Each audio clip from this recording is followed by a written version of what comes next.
Miriam came for a visit, and we went to a restaurant for dinner. I had to sit between my grandmother and younger sister Clara as we drove there. They both looked annoyed and glared at me. It's so cramped in here. Move, Brooke. It seems someone has been overeating. Oh, I'd had it with them. I wasn't as slim as everyone else in my family. I was adopted when I was 7. Those are my adoptive parents, my spoiled younger sister Clara and Grandma Miriam, who had never liked me. And that's me, Brooke. I used to live in suburban Boston. That's where the orphanage I was left at as an infant was. I didn't know anything about my biological mother, but my father had often visited me. Unfortunately, he was too young and poor to raise a child. Baby, as soon as I get back on my feet, I will buy a big house for us and take you away from here. I believed him and waited for better days, but they didn't come. Dad started coming less and less and looked sad and tired every time. But one day, he said that all our dreams would soon come true. See that huge business center? It belongs to a large company, Boston Dynamics. They hired me. I'm going to earn a lot of money soon. Yay! I was over the moon because I believed that Dad would finally take me home. However, that was the last time Dad came to see me. I thought he got rich and forgot all about me. So I was pissed off at him. This photograph was all I had to remember him by.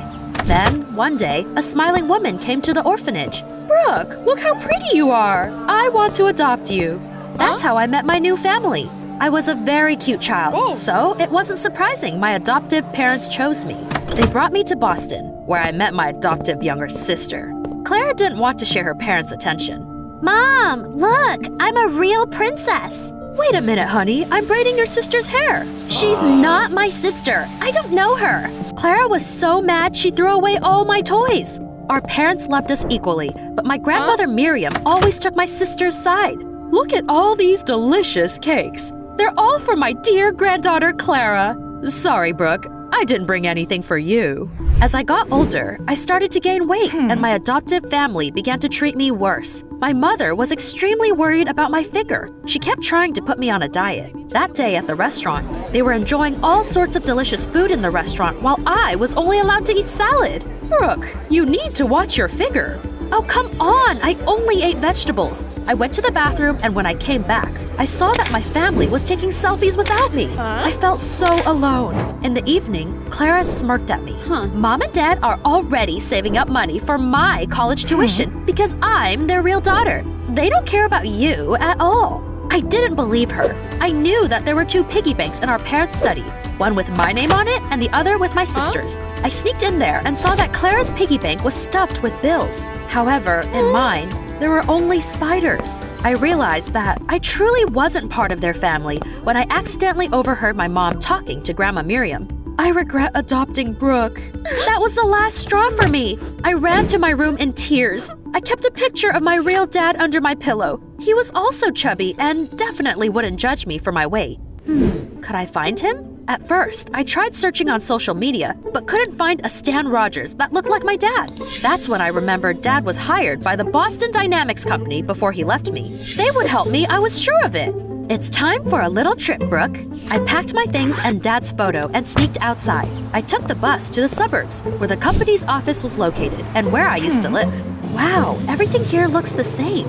I called a taxi and arrived at the company's office. The security guard didn't want to let me in for a long time. When I finally managed to get into the building, I found the director's office and confidently walked in. Kids can't come in here. I'm just looking for my dad. His name is Stan Rogers. Here's a picture of him. The man looked at the photo, disinterested, typed his name into the computer, and said that they did not have and had never had an employee by that name.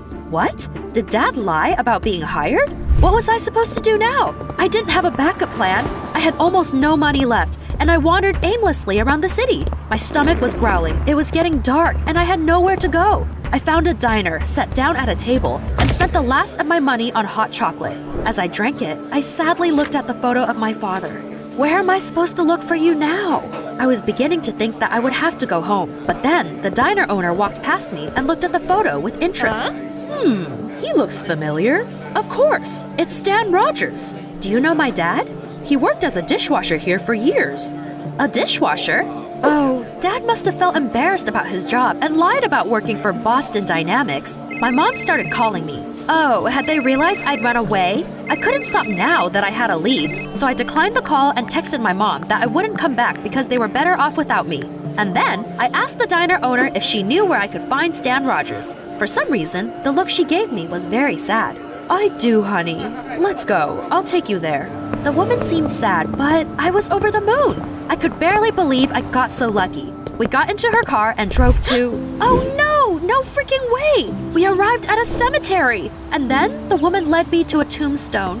I'm really sorry, honey, but Stan Rogers has been gone for a while now. I couldn't believe my eyes! I fell over in shock, buried my face in the woman's shoulders, and burst out crying like a baby. Now I knew why Dad had stopped visiting me. I had been mad at him for years because I thought he had forgotten about me. But he was gone. There, stop crying. You don't understand. I'm all alone. I don't have anyone. What about Stan's parents, though? Your grandparents? What? Now that I had thought about it, she was right. The woman told me that my relatives didn't live far, and then she even gave me a ride to their house. I walked up to their porch and knocked on their door, excited. A lovely old couple opened it.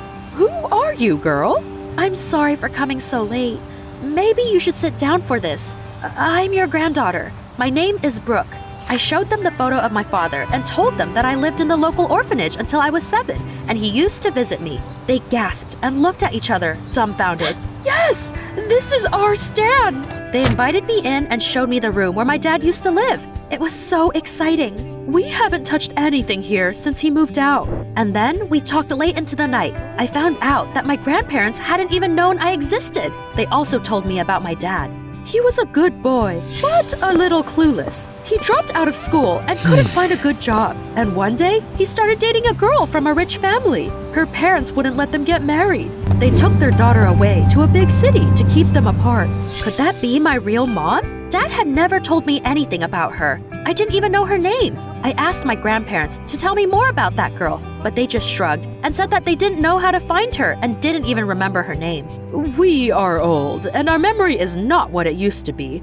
So many years have passed. I sighed and asked them what happened to Dad. It turned out that he had had poor health. He worked a lot and did not follow his doctor's recommendations. I suddenly remembered that he hadn't looked good the last time I saw him. I felt gutted. My grandparents noticed it and changed the subject. They started asking me about my life. I didn't tell them I'd run away from home and just said I was adopted by a family from Boston and showed them photos of them on my phone. This is my adoptive sister, and this is my mom. I always felt like a stranger living with them, so I wanted to find my real parents. My grandparents looked at the photos and then suddenly said that it was time for them to go to bed. Stay with us for a while. You can take Stan's old room. I was very grateful for the invitation. After all, I didn't want to go back to the people who didn't want me. I finally found my real relatives. A few days passed. I stayed with my grandparents and helped them around the house. In the evenings, we played Monopoly or drank lemonade on the porch. During that time, we grew close and became a real family. After Stan died, we felt so empty. But now you're here, Brooke, and you filled the void he left behind. We are so happy we have a granddaughter now. I loved living with them too. So I kept ignoring the calls and messages from my mom. My grandparents didn't know that I had run away from home or that my adoptive family was probably looking for me. After all, it would have upset them. But the truth couldn't stay hidden forever. One day, we went shopping, and I saw milk packages with photos of me and the words, "Help us find her," on them. Oh no, my grandparents couldn't see that. I grabbed their hands and dragged them to another department. Let's go here. Help me choose an, air freshener. But we need to buy milk. It's all spoiled. I'll buy some tomorrow. Phew. I hope they hadn't noticed anything. In the evening, I watered my grandma's flowers and decided to check my social media. However, I couldn't find my phone anywhere. I started rummaging through the drawers in Dad's room and suddenly saw a piece of a photograph. A man and a woman were hugging each other in it. Their faces had for some reason been cropped out, but I was sure those were my mom and dad. Oh, I wished I could see my real mom's face. I put the picture in my pocket and decided to ask my grandmother if she had seen my phone. She was talking on the phone with her back to me, so she didn't see me walk into the room. Brooke is here. I know you're looking for her. You can come get her. Wait, was she talking about me? What was she up to? I took a closer look at my grandma and realized it was my phone she was holding. After finishing the call, Grandma turned to me.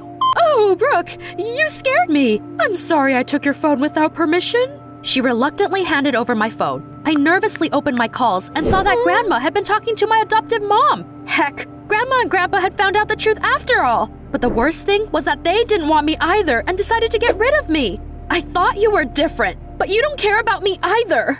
I ran into my room in tears and started to frantically pack up. If my adoptive mom was coming to get me, then I had to get out of there as soon as possible. I pulled my clothes out of the closet, and a piece of paper fell out with them. I quickly unfolded and read it. It was a love letter my real mom had sent Dad. Dear Stan, my parents took me to Boston. Look after our girl. One day we will see each other again. No way! My real mom had been living in the same city as me this whole time! I finally knew where to look for her. I grabbed my things and ran outside. My grandparents tried to stop me, but I didn't listen to them. I'd had it with traitors. It was late, but I was hoping to catch the last bus to the city. However, it departed from the stop right in front of my eyes. Ugh, why was I so unlucky? But I was too determined to let that stop me. I decided to walk in the dark instead of going back to my fake relatives who smiled to my face and dreamed I would disappear from their lives behind my back. However, soon, my resolve began to crack. It was completely dark. On top of that, it started to rain, and there wasn't a soul around. It was creepy.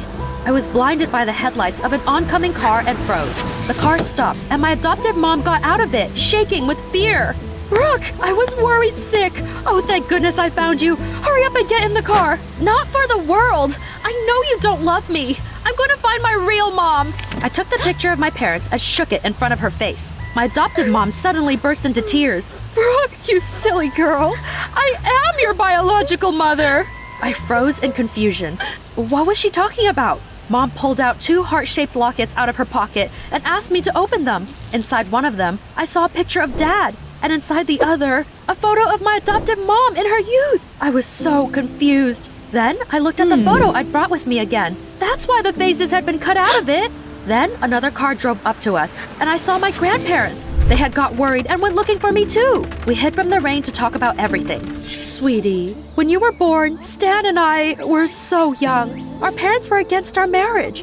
They wanted us to finish college and find jobs first. That's why they insisted that we leave you at an orphanage. I was taken away to Boston, and Stan stayed here and visited you. But unfortunately, he got sick soon. I still keep these lockets though. I never stopped thinking about you, not for a minute.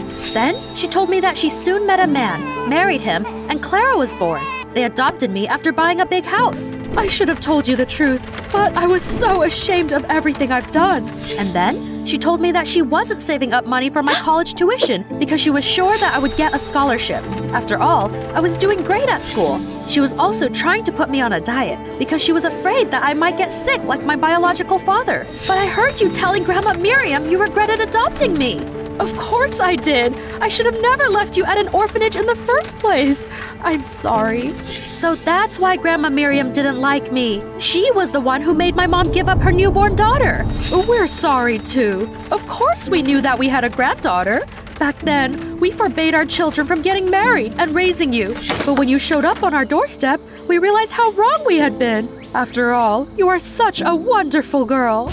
Grandma and Grandpa had seen my mom in the photo I'd shown them on my phone and realized that I had been living with my real mom that whole time. I was happy that we finally cleared everything up.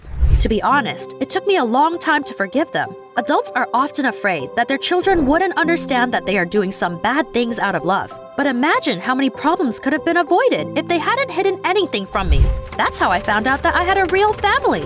It took some time, but we all made up, and now I often visit my grandparents. However, Clara and Grandma Miriam still refuse to accept me and don't think of me as family. Do you think I should keep trying to win them over?